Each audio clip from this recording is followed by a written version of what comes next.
ಎಲ್ಲರಿಗೂ ನಮಸ್ಕಾರ. ಇವತ್ತು ಮಾವಿನ ಹಣ್ಣಿನ ಹಪ್ಪಳ ಮಾಡೋದು ಹೇಗೆ ಅಂತ ಇವತ್ತಿನ ವಿಡಿಯೋದಲ್ಲಿ ತೋರಿಸ್ತಾ ಇದ್ದೇನೆ. ಇಲ್ಲಿ 2 ಬಗೆಯ ಮಾವಿನ ಹಣ್ಣನ್ನು ತಗೊಂಡಿದ್ದೇನೆ. ಒಂದು ಕಾಡು ಮಾವು, ಇನ್ನೊಂದು ನಮಗೆ ಪೇಟೆಯಲ್ಲಿ ಸಿಗುವಂತಹ ಮಾವು.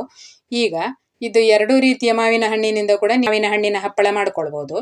ನಾನೀಗ ಇಲ್ಲಿ ಪೇಟೆಯಲ್ಲಿ ಸಿಗುವಂತಹ ಮಾವಿನ ಹಣ್ಣಿನ ಹಪ್ಪಳ ಮಾಡ್ಕೊಳ್ಳೋದು ಅಂತ ತೋರಿಸ್ತಾ ಇರೋದು. ಈ ಕಾಡು ಮಾವಿನ ಹಣ್ಣು ಸಿಕ್ಕಿದ್ರೆ ಅದರ ಸಿಪ್ಪೆ ತೆಗೆದು ಚೆನ್ನಾಗಿ ಹಿಂಡಿ ರಸ ತೆಗೆದುಕೊಂಡ್ರೆ ಆಯ್ತು. ಪೇಟೆಯಲ್ಲಿ ಸಿಗುವ ಮಾವಿನ ಹಣ್ಣಿನ ಹಪ್ಪಳ ಹೇಗೆ ಮಾಡೋದು ಅಂತ ಇವತ್ತಿನ ವಿಡಿಯೋದಲ್ಲಿ ತೋರಿಸ್ತಾ ಇರೋದು.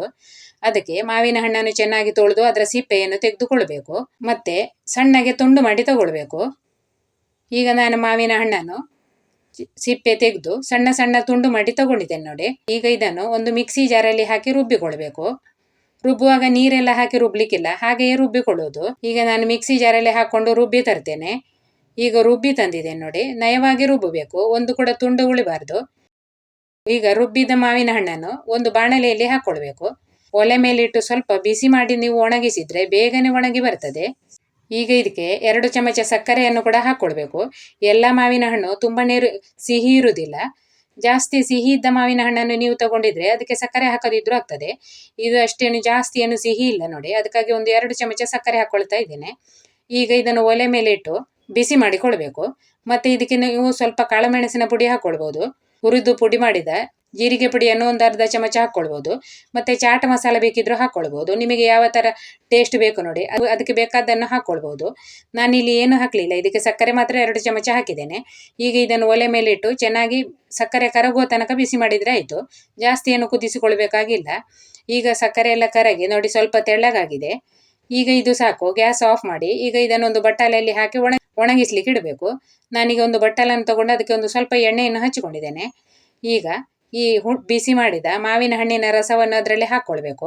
ಈಗ ಅದರೊಳಗೆ ಹಾಕೊಂಡು ಚೆನ್ನಾಗಿ ಬಟ್ಟಲಲ್ಲಿ ಹರಡಿ ಇಡಬೇಕು. ತೆಳ್ಳಗೆ ಹರಡಬೇಕು. ಈಗ ತೆಳ್ಳಗೆ ನೀವು ಹರಡಿದ್ರೆ ಒಂದೇ ದಿನದಲ್ಲಿ ಇದು ಒಣಗಿ ಬರ್ತದೆ.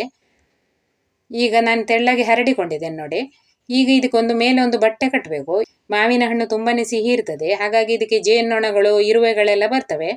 ಅದಕ್ಕಾಗಿ ಮತ್ತೆ ಧೂಳೆಲ್ಲ ಕೂತ್ಕೊಳ್ತದೆ ಇದರಲ್ಲಿ.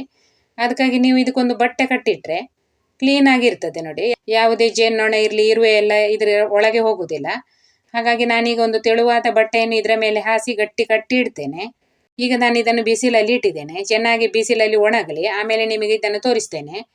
ಈಗ ಒಂದು ದಿನ ಆದ್ಮೇಲೆ ನೋಡಿ ಎಷ್ಟು ಚೆನ್ನಾಗಿ ಒಣಗಿದೆ ನೋಡಿ. ಸ್ವಲ್ಪ ಕೂಡ ಕೈಗೆ ಅಂಟ್ತಾ ಇಲ್ಲ, ಚೆನ್ನಾಗಿ ಒಣಗಿದೆ. ಈಗ ಇದರ ಮೇಲೆ ನೀವು ಬೇಕಿದ್ರೆ ಮತ್ತೆ ಕೂಡ 2-3 ಲೇಯರ್ ಆಗುವಷ್ಟು ಹಾಕೊಳ್ಬಹುದು.